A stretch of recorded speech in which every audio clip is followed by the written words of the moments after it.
Gamers, another wave has passed, which means we have another selection of new tracks to dive into. Wave 4 of the Mario Kart 8 Deluxe DLC has finally dropped, so naturally, I gave it a shot, and once again, it was a lot of fun. I wouldn't say this wave was as fun as Wave 3, but overall, I had a really good time with it, and along with the new tracks, we also got a brand new character in the form of Birdo. I wasn't expecting Nintendo to actually put new characters into the game, but hey, I'm not complaining, and by the looks of it, we'll be getting 5 more characters later on, so look forward to that. But for now, let's go ahead and rank every track in Wave 4 from worst to best. This list will be based on how fun and creative the tracks are, as well as some of my personal preferences. So without further ado, let's go!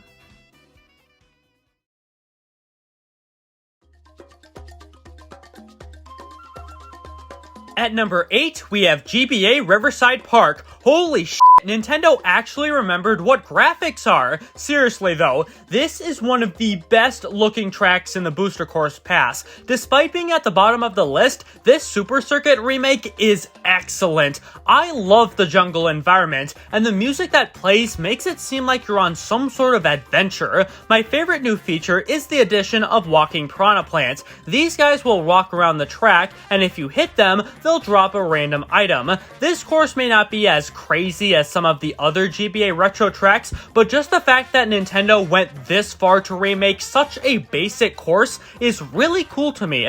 However, Riverside Park is nothing compared to what we're about to get into.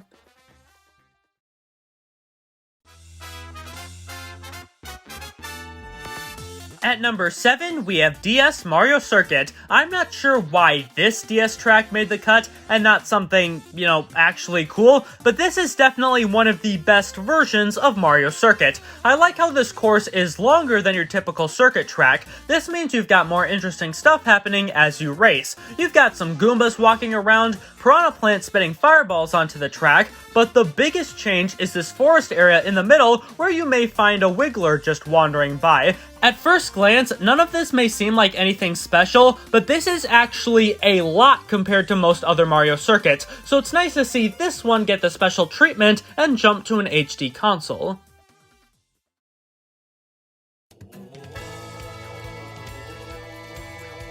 At number 6, we have Tour Amsterdam Drift. Out of all the waves so far, I'd say Wave 4 has the weakest selection of tour tracks, but that doesn't mean they're bad by any means. The first lap of Amsterdam Drift is pretty basic, with you simply going through a prairie with Monimoles hopping around. But then, the second lap gets way more interesting as you head underwater where there's jets and boats to trek off. And then, the third lap has you speeding through these giant patches of flowers with piranha plants to watch out for. All this stuff is good to have and does make the track a bit more enjoyable, but it's just not exciting enough. I guess it helps Amsterdam Drift have more of its own identity, but it's just missing something to help it reach true greatness.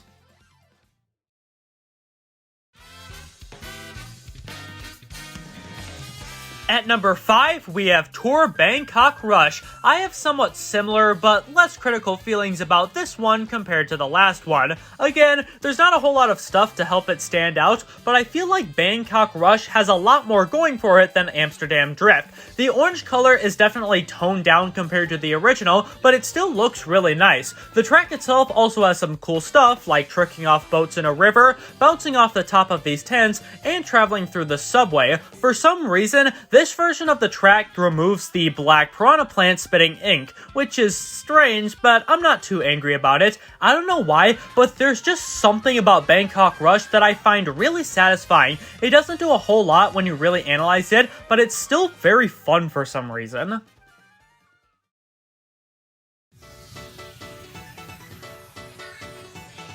At number 4, we have Tour Singapore Speedway. Already, this is an infinitely better tour track compared to Amsterdam and Bangkok. The music, the colors, and other visual details make Singapore so much more engaging and fun to race on. The track also has the most variety out of all the tour tracks in this wave. You've got the first lap where you drive on this rooftop pool and over a soccer field, the second lap where you visit a marketplace and can boost off these pillars of water, and then the final lap where you drive on these conveyor belts through this awesome light tunnel and this small stretch with tons of places to drive. This is up there as one of the best tour tracks in a Deluxe, challenged by only Berlin Byways and Sydney Sprint. I don't think I'm head over heels in love with this one yet, but I can't deny it's got some great stuff.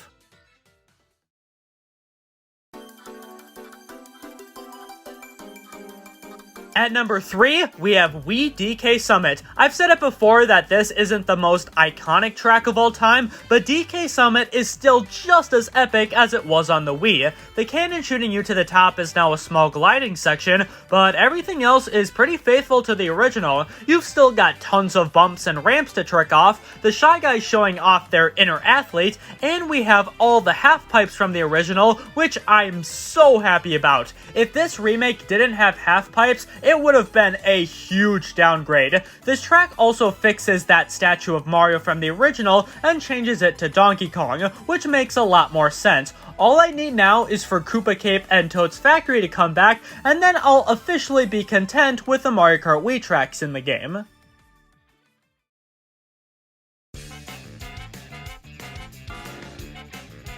At number 2, we have GameCube Waluigi Stadium. I don't know why it took this long to get a Double Dash track in the DLC, but we finally got one, and it is fantastic. It may not be as frantic without the controls from Double Dash, but it makes up for it and then some. The visuals are amazing. I love the glowing stadium under the night sky and the muddy texture of the dirt road. Speaking of the road, there's now extra bumps to trick off. You've still got the bars of fire and metal piranha plants, but the biggest change are these anti-gravity paths, which you can take by using the half pipes. These are great new additions, and they help give the half pipes more of a purpose. Combine that with the awesome music, and you've got a track that just barely outdoes DK Summit for me. The thing is, though, every track we've gone through so far is fairly old.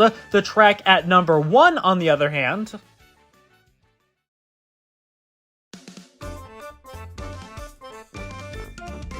and at number 1, we have Yoshi's Island. This is easily one of the best new Mario Kart tracks I've played in a very long time.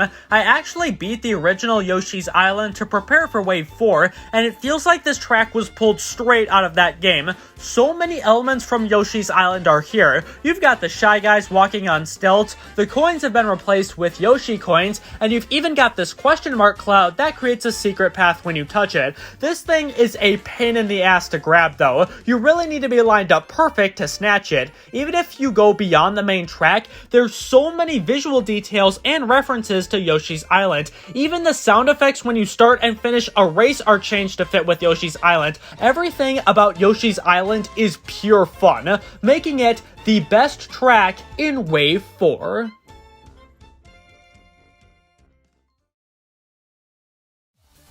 Thank you guys so much for watching this video. If you enjoyed it, then make sure to give it a like and subscribe to my channel so you'll know when I post more videos like this. Also, if you want to see me rank the original versions of these tracks, you can find that video in the description below. Have a great day, stay safe out there, and I will see you in the next one.